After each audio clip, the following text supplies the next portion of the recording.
O ser português, quanto a mim, pode distinguir dos outros povos na capacidade que ele tem, quando está livre de efetivamente ter em si uma capacidade não de filosofia, mas de sabedoria. Isto é, acho que o desenvolvimento de uma filosofia, coisa que o português pode fazer, exemplo Spinoza, é alguma coisa de meio artificial para o português. O português pode pensar certo, filosofia como ela deve ser pensada, como exatamente após Spinoza, matematicamente pensada, e ele é a prova disso, mas não é pessoa que se comprometa com essa filosofia. Não é capaz de estar numa filosofia coerente. A filosofia pode ser coerente e a sua pessoa não ser.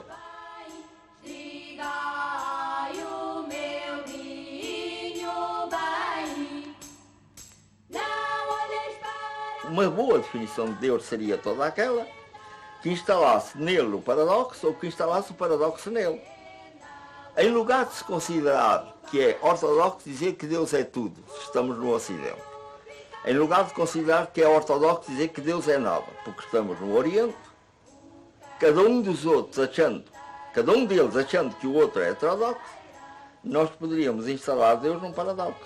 Dizer que ao mesmo tempo, simultaneamente, ele é tudo e nada.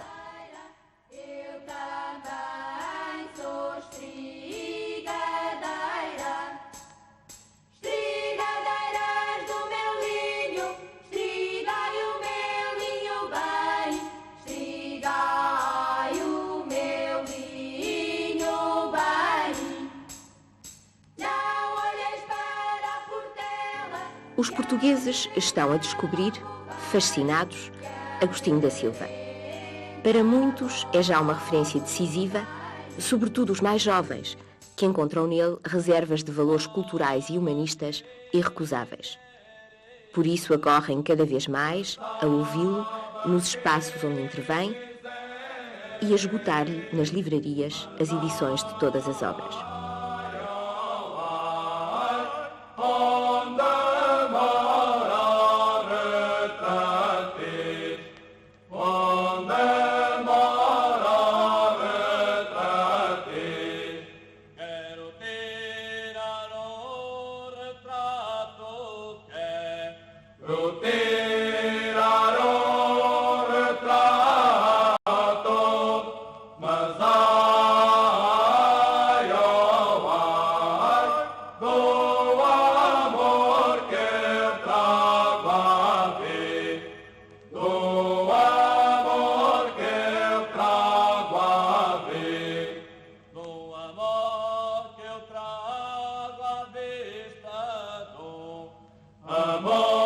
Com 82 anos, Agostinho da Silva tornou-se, aos que o recebem pela televisão, pelos jornais, pelos colóquios, um ser inesquecível de luminosidade, de comunicação.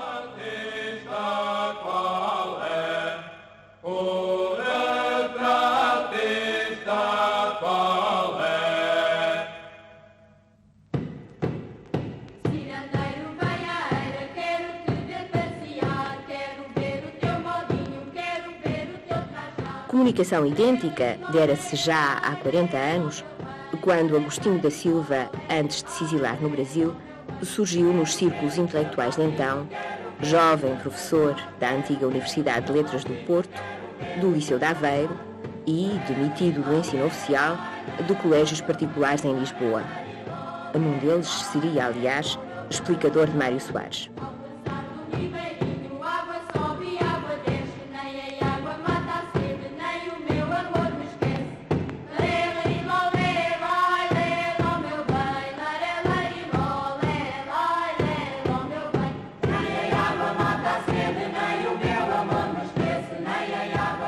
Então o que nós podemos dizer é que quando eu faço um corte nos terrenos geológicos, me aparecem nos vários níveis meios de natureza diferente que eu posso analisar e mais ou menos restituir ao que eles eram naquele tempo e na realidade.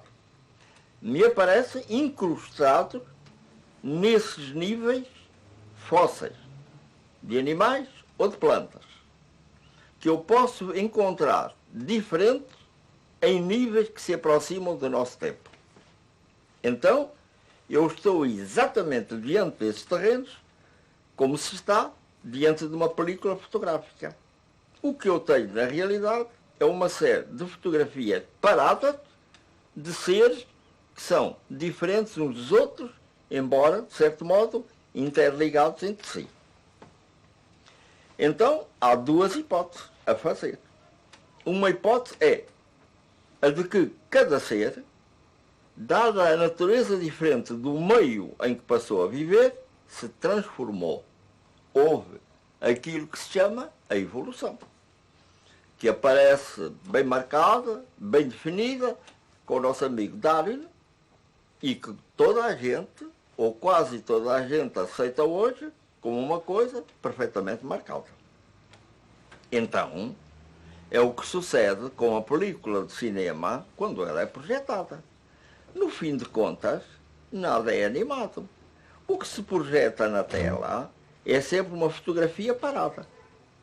E então veio o problema de saber porque é que o espectador vê mexer-se aquilo que está parado. Então tem vindo, por exemplo, aparece a ideia de que a retina mantém aquela imagem e quando se vai juntar a outra imagem muda. Mas a retina sempre fixa uma imagem parada porque é o que está lá no ecrã. Então, no fim, suponho eu que aquilo que se tem que dizer é que quem cria o filme é o espectador. Cada sujeito daquele que está na bancada tem a imaginação necessária para pular de imagem parada a imagem parada, animando-a. Mas eu morei um tempo numa aldeia de pescadores em Santa Catarina, numa praia de gente de ascendência açoriana, e eles iam ao cinema. Simplesmente, eles não sabiam nem inglês para ouvir o que diziam os atores, nem liam com bastante rapidez, e às vezes com rapidez nenhuma porque eram analfabetos, com a legenda que aparecia para os outros brasileiros que sabiam ler entenderem o filme. Então eles vinham depois do cinema contar para mim um filme que não tinha havido no cinema, que a maioria da gente que lá estava alfabetizada e com uma cultura mais ou menos, chamemos de normal, tinha entendido de uma maneira completamente diferente, com um poder de imaginação extraordinário. Porque às primeiras fotografias, eles, por exemplo, declaravam que aquele homem e aquela mulher eram marido e mulher. Mas depois, no filme, havia vários incidentes, e, por exemplo, para o espectador normal, eles seriam irmão e irmã que se encontravam. E eles tinham que inventar o filme, à medida que sucediam os episódios, até que lhes faziam um todo coerente na cabeça. De maneira que cada cavalheiro ou moça vinha do cinema contar-me um filme inteiramente diferente do que me contava o outro. Então, quando Darwin acha que houve aquela evolução, ele está olhando aquelas fotografias paradas de uma certa maneira. Eu posso tomar a liberdade de usar de outra. Por exemplo, de declarar que Deus não criou o mundo de uma vez só.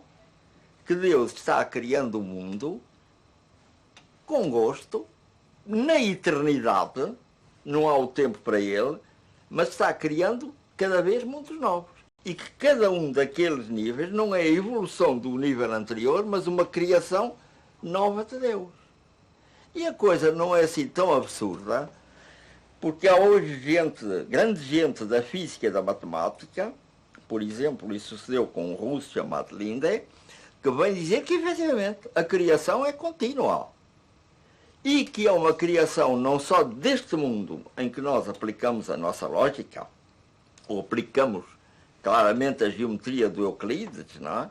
Mas mundos que até ultrapassam as geometrias não euclidianas, que seriam completamente incompreensíveis para nós, que nem fazemos ideia de quantos mundos estão sendo criados ao mesmo tempo. Mas para nos limitarmos ao nosso, pode ser que Deus esteja criando aqueles níveis para se divertir na eternidade. Não tem mais nada que fazer, vai se divertindo com isso, criando aqueles níveis que depois nós tomamos apenas como uma evolução. Então suponho que essa ideia é muito mais interessante. Não vermos a coisa como uma evolução que tem de prosseguir em tais e tais níveis, de tais e tal maneira, pensarmos hoje como é que será o homem da amanhã. O homem da amanhã pode ser completamente diferente, eu não espero que seja bastante diferente. Que assim como o homem de Neandertal foi substituído pelo homem de Cro-Magnon e o Neandertal já substituiu, por exemplo, o grupo daquela menina de quem eu gosto muito, a Lucy, que viveu há 3 milhões e 500 mil anos, não? Pode ser que amanhã os homens sejam completamente diferentes. Que nós nos sintamos ao mesmo tempo como destino e como liberdade, como divinos e como humanos, com uma vida completamente diferente. Coisa que talvez o Camões tenha imaginado também, quando pensou, quando imaginou ou sentiu dentro dele a Ilha dos Amores, né? A tal Pátria dos Lusíadas, que os meninos não podem ler porque é obscena, e que eu acho que é uma previsão camoniana do futuro.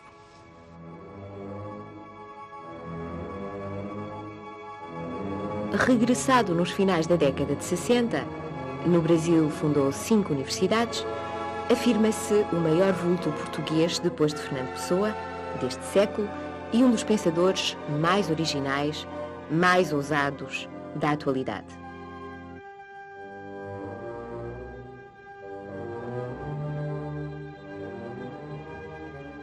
Nós podemos supor, por exemplo, que todo mundo já está na eternidade, que foi criado de uma vez para sempre e que lentamente ele vai rodando à nossa frente e a nossa vida é um rodar desde o ponto A até o ponto B, que termina com a morte.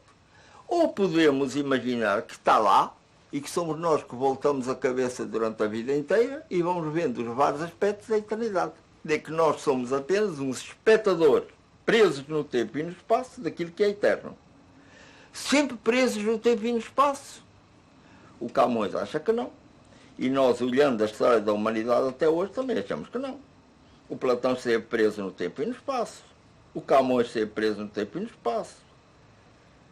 O Newton também, etc. Mas eles criaram coisas que marcam uma libertação do tempo e do espaço.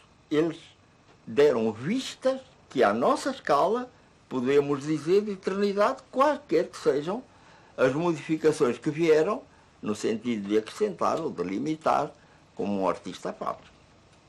Portanto, me parece que nós podemos, pelo que já sabemos da raça humana, achar que um dia haverá todas as condições circunstantes para que o homem possa plenamente viver essa vida que o Camões pôs como dever dos portugueses. Eu não vou nada por aquela ideia de que o Lusíadas é um poema para contar as glórias de Portugal. É, de certo modo, mas não no sentido em que a palavra se toma.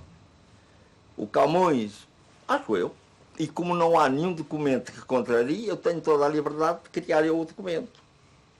Que é, o pior da história é haver um documento que impede a gente de imaginar o que foi história, não é? Como no caso do Camões não há, eu posso supor que ele fez os Lusíadas com a seguinte intenção. Porque já naquele tempo, portugueses duvidavam de si próprios.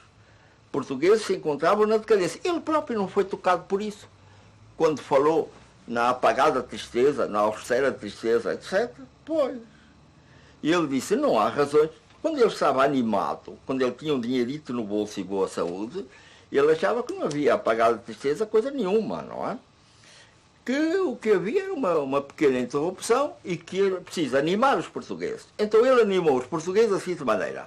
Os meus amigos já repararam que criaram o único país estável do mundo.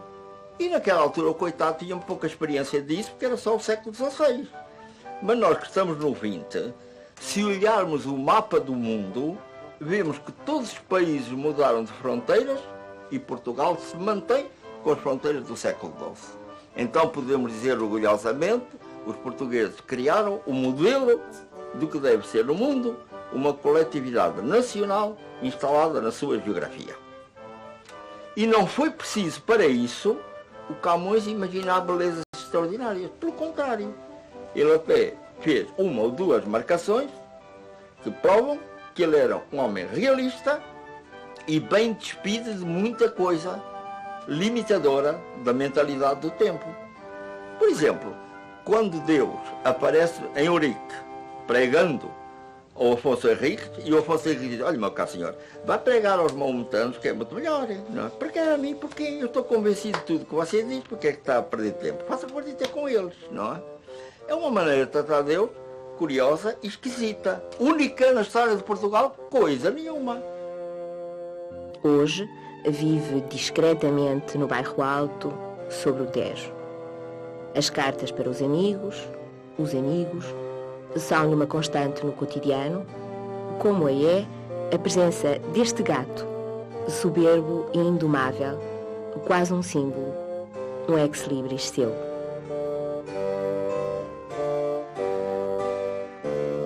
A primeira coisa que talvez haja no século XXI é uma espécie de idade média durante algum tempo para se passar da cultura que há para os princípios de uma cultura a ver. É impossível pressentir sequer o tempo que pode ser necessário para que essa mudança se faça. Mas se se fizer, ela vai assentar numa maior liberdade e maior segurança dos homens. As duas coisas ao mesmo tempo. Não haver mais essa hesitação que tem havido até hoje entre a liberdade e a segurança, mas dar-se a possibilidade do homem dispor das duas coisas ao mesmo tempo, de tal maneira que ele possa cumprir-se o mais possível tal como nasceu. Então o século XXI seria, com todas as dificuldades que pode haver, e podendo prolongar-se por mais 2 ou 3 séculos, não faço nenhum cálculo a esse respeito, um tempo em que se vão adaptando mecanismos de várias espécies, talvez mecanismos de família, certamente o mecanismo de escola é uma das coisas fundamentais que tem que mudar. Até agora, a escola tem sido para toda a gente uma espécie de academia militar para treinar, para preparar soldados de produção. Todo sujeito que nasce, aí por 4, 5 ou 6 anos, é logo metido na pré-primária, numa infantil, numa qualquer coisa dessa espécie, para ir aprendendo depois, até sair, por exemplo, da universidade, se chega até lá, para sair soldado pronto para a batalha da produção. Ora, se ao mesmo tempo se forem aperfeiçoando as máquinas, de maneira a elas se tornarem o mais possível automáticas, e podendo entregar-se a essas máquinas a maior parte da produção sob a supervisão, e aí vai ser uma coisa extremamente importante, que é aquilo que tomar a supervisão de um conjunto de máquinas automáticas tem que estar plenamente preparado, não só tecnicamente, mas psicologicamente, para que ao suceder qualquer espécie de avaria numa das máquinas, que vai parar todo o parque, ele possa intervir imediatamente, com a medida adequada, para que as coisas tornem a funcionar. E o resto, daqueles que passavam pela escola, para serem, digamos assim, os tais soldados da produção. Eles vão sair do quartel. A guerra para eles acabou. Então, a escola que existe apenas para preparar profissionais, essa escola vai ter que mudar. Porque eles, primeiro, não vão ter mais nenhuma profissão. Provavelmente, vai haver uma economia de distribuição, de modo que eles tenham o suficiente para viver em todos os aspectos da vida material ou da existência cotidiana. Por outro lado, e aí é o mais importante, eles vão ter todo o tempo livre. E eles precisam ter dentro de si e consigo armas suficientes para ganharem a batalha contra o tempo livre. Que o ócio deles, que vão ter pleno, seja um ócio realmente criador. Então a escola, ao contrário do que sucede com a escola de hoje, vai ser uma escola destinada, primeiro, a estar aberta para o menino entrar nela quando lhe apetecer e para aquilo que lhe parecer mais interessante para as suas propensões, para o que lhe parece o seu interesse eventual naquela altura. E a escola tem que lhe dar os materiais, e se for preciso alguma orientação técnica, tem que lhe dar os materiais necessários para ele se construir como um artista criador. Enfim, me parece que na realidade o homem que nascer reformado, como é previsível que nasçam milhões de meninos, ele vai ser fundamentalmente um artista criador. É a tal história que eu costumo dizer do poeta à solta. Voltando à concepção habitual de Deus, habitual no Ocidente, me parece que o modelo desse poeta à solta é o próprio Deus quando criou o mundo. nada fora dele o limitava. E se o homem, como a teologia habitual diz, foi criado por Deus à sua imagem e semelhança, pois muito bem. É preciso que ele seja um artista capaz de criar não o mundo que já existe, ou que vai existindo, porque aí é outro problema que se levanta, mas capaz de criar o seu próprio mundo para juntar ao mundo que já existe. Seja na arte, naquilo que geralmente se designa por arte, ou em qualquer espécie de ciência, ou, por exemplo, nos raptos místicos, que tanto podem ser daqueles que acreditam no divino, como daqueles que negam a existência do divino. Já que o místico se pode caracterizar por ser aquele que, pondo de lado toda a espécie de raciocínio, o mais possível matemático, chega à conclusão de que Deus existe, podendo chegar à conclusão de que Deus não existe, os dois vão pelo mesmo rapto místico. De maneira que se pode dizer que um ateu é tão místico como qualquer pessoa profundamente religiosa com a sua crença em Deus. Então, ele vai ser um artista em qualquer desses campos, vai ser um poeta à solta, vai ser um criador absolutamente livre e vai fazer a sua vida de tal maneira que tenha, sobretudo, como maior interesse que os outros, sem exercer nenhuma pressão sobre ele, sem querer ter nenhuma espécie de discípulos, que os outros possam ser também, por sua vez, os poetas criadores que ele desejou ser e conseguiu ser. Então a escola vai ter que mudar. E vai ter que mudar, evidentemente, toda a parte da economia. A economia em que ainda estamos já é uma economia atrasada. Ao mesmo tempo que nós podemos produzir nos países chamados desenvolvidos um excesso de alimentos ou de materiais de trabalho e de vida, grande parte do mundo sofre exatamente a falta disso, mesmo nos países desenvolvidos, como é a questão dos chamados desempregados. Que não são desempregados coisa nenhuma, não é? A pessoa só está desempregada quando ainda existe o emprego e ele não está lá. Mas desde que desapareçam os empregos, ele é apenas uma pessoa com tempo livre. O que veio agora para o mundo foi a primeira semente, o primeiro aparecimento do tempo inteiramente livre que a humanidade só teve na sua primeira época de existência, antes de a pressão demográfica ter obrigado a limitar o terreno para cada grupo e, portanto, a criar todas as nossas máquinas sociais que existem ainda hoje. É possível que haja um desaparecimento completo da economia. Oxalá que sim. A economia, a velha palavra grega que significava o governo da casa, pode ser que a casa se torne tão ampla e que cada um saiba exatamente como atender às suas necessidades e tenha onde, que não tenha que haver nenhuma espécie de governo da casa. Que a economia desapareça, como espero, por exemplo, que com o avanço da ciência desapareça a medicina. Que reine de tal maneira a saúde que não haja mais necessidade nenhuma de medicina, a não ser para a cura de desastres que porventura aconteçam. Não? Então parece que tudo o que for para diante deste nosso século, 21, 22 ou 23, vai ser um alargar de toda a liberdade humana, no sentido de criatividade, no sentido, afinal, de que cada vez mais o homem, ao mesmo tempo que esteja atento a tudo quanto ocorre na vida do material, esteja também com toda a possibilidade de soltar de todas essas prisões de tempo e de espaço e passar a viver, quanto possível, fora do tempo e do espaço, nas relações consigo mesmo e nas relações com os outros. O desaparecimento da escola, desaparecimento da economia, desaparecimento da medicina, desejaria outra coisa, que era o desaparecimento da filosofia, não? Em que as pessoas procuram pensar coerente, quando talvez seja muito interessante de que de vez em quando pensem incoerentemente. E a filosofia, sobretudo, com um perigo terrível, é que a pessoa atinja aquilo que considera verdade e que, munido da verdade, ele esteja pronto a criar a sua inquisiçãozinha, como já se tem visto no passado, ao passo que se a pessoa for pelo lado da sabedoria, uma verdade para cada momento da vida, o verde ou o vermelho conforme o tráfico o exija, essa pessoa nunca terá a ideia de que o verde é que é o verdadeiro ou o vermelho, mas que um e outro são verdadeiros na medida em que servem para determinada ocasião. Como o povo português me parece muito mais adequado a esse gosto e emprego da sabedoria do que qualquer tentativa de chegar realmente a uma filosofia que atinja aquilo que as pessoas supõem a verdade, eu creio que o português devia principiar esse grande movimento no mundo, tratando primeiro de si próprio. Toda a ideia de que Portugal pode desempenhar um grande papel no mundo sem que seja plenamente restituído a si próprio é uma ideia inteiramente absurda. Não?